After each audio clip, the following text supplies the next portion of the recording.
आराम से नूर को ना और चुनाव से साधु अपनी ओर साधु यादव के और हमारे 15 साल पुराने संबंध। ये जब वसुंधरा जी की यात्रा लेके निकले थे तो मोटरसाइकिल पे पूरा 14,000 किलोमीटर हमारे आगे आगे चले और उस यात्रा में हम 163 सीटें लेके आए थे। आज के इस सेवा सिद्ध आश्रम में मंच पर उपस्थित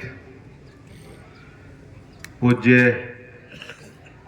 आचार्य प्रद्युमन जी, हमारे यहाँ जो आचरण है उसमें कहा जाता है कि राजा को ही धर्मात्मा होना चाहिए और इसलिए सबसे अच्छा राजा कौन, तो राजऋषि जनक को है। और कई बार ऐसा लगता है कि महाभारत में भी सारी नीति को कहते हुए, राज्य नीति को कहते हुए कहा गया है कि ज्ञान सर्वोच्च कौन सा है, तो सांख्य सबसे सर्वोच्च है। और महाभारत के जो महानायक है भगवान श्री कृष्ण, वो राज्य व्यवस्था को ही संभालते थे। उन्होंने ही गीता का प्रवचन किया है कि राज्य को संभालते हुए व्यक्ति को कैसा होना चाहिए। और इसलिए पश्चिम की फिलॉसफी है कि राजा अलग है, धर्म अलग है, धर्म की राजसत्ता उनकी, इसलिए वेटिकन है। हमारे यहाँ राजा ही धर्मात्मा होना चाहिए। और जो दर्शन की भी हमारी परंपरा रही है, चाहे हमारे यहाँ न्याय दर्शन में हमने 16 तत्वों के माध्यम से एक रैशनल थिंकिंग के लिए स्थान बनाया हो, चाहे वैशेषिक दर्शन के माध्यम से द्रव्यों के आधार पर इसकी संरचना को जाना हो, चाहे सांख्य के माध्यम से प्रकृति और पुरुष के तत्व को पहचाना। मुझे अभी ओम प्रकाश आर्य जी ने पुस्तक दी। पुस्तक में उन्होंने 2 ही विषय लिखे कि भाई 1875 में स्वामी दयानंद जी का जन्म और 1885 में कांग्रेस का। और आजादी के बाद जिस रास्ते पे हम लोग चले उसने किस प्रकार से देश का अहित किया, शिक्षा पद्धति से लेकर के अंग्रेजों के बनाए हुए कानून में। पंजाब में भी उस समय अंग्रेजों ने किस प्रकार से आर्य समाज को बैन करने की कोशिश करी। बाद में तो उन्होंने जो आर्य समाज पे लिखा वो मैं यहाँ पे नहीं बोल सकता, ओम प्रकाश जी लिख सकते हैं।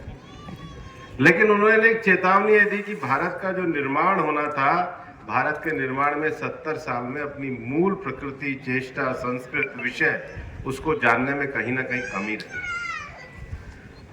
और इसलिए सरकार में आने के बाद प्रधानमंत्री नरेंद्र मोदी जी ने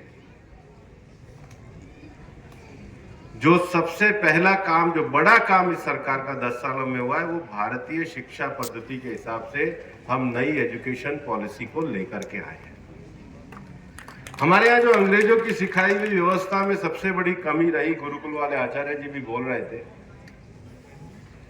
हमारे यहाँ विद्याएं दोनों तरह की कही है, परा विद्या और अपरा विद्या। मैं एक दिन आचार्य प्रद्युमन जी से चर्चा कर रहा था तो उनका कहना बिल्कुल सही था। उन्होंने मुझे कहा कि भाई एक लौकिक ज्ञान के लिए, एक परमार्थ के ज्ञान के लिए, लेकिन लौकिक ज्ञान की जो चीजें हैं, जो आज साइंस है, टेक्नोलॉजी है, शासन है, व्यवस्था है, इकोनॉमिक सिस्टम है, पॉलिटिकल सिस्टम है, इससे हम अलग नहीं जा सकते। लेकिन इसमें रहते हुए मनुष्य अच्छा कैसे प्राप्त कर सकता है, इसलिए गुरुकुल विद्या ये भी आवश्यक है। और आर्य समाज ने जो प्रयोग किया था, वो प्रयोग जो एंग्लो आर्यन शिक्षा का किया था, वो इसीलिए किया था कि परा विद्या और अपरा विद्या के दोनों तत्वों का सम्मिलित किया जाए।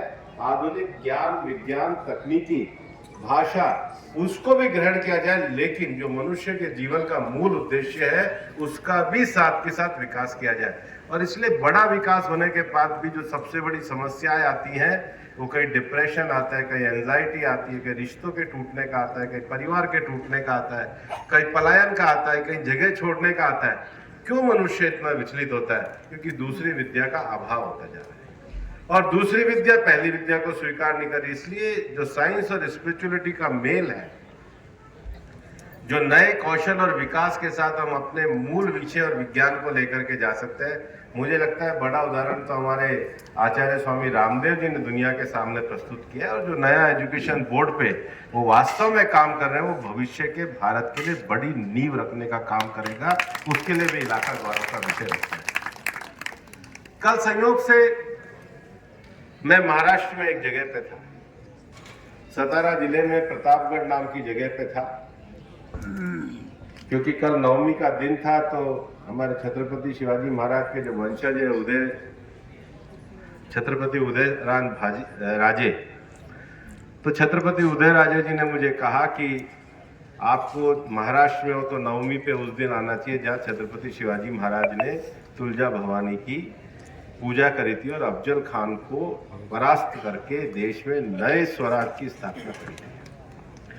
और मेरा बड़ा सौभाग्य है कि कल मैं उस स्थान पर, उस ऐतिहासिक स्थान पर नमन करने गया था और आज इस धरती पर आकर महाराज जी के सेवा सिद्ध आश्रम में उनसे आशीर्वाद ले रहा हूं। मैं महाराज जी को कह रहा था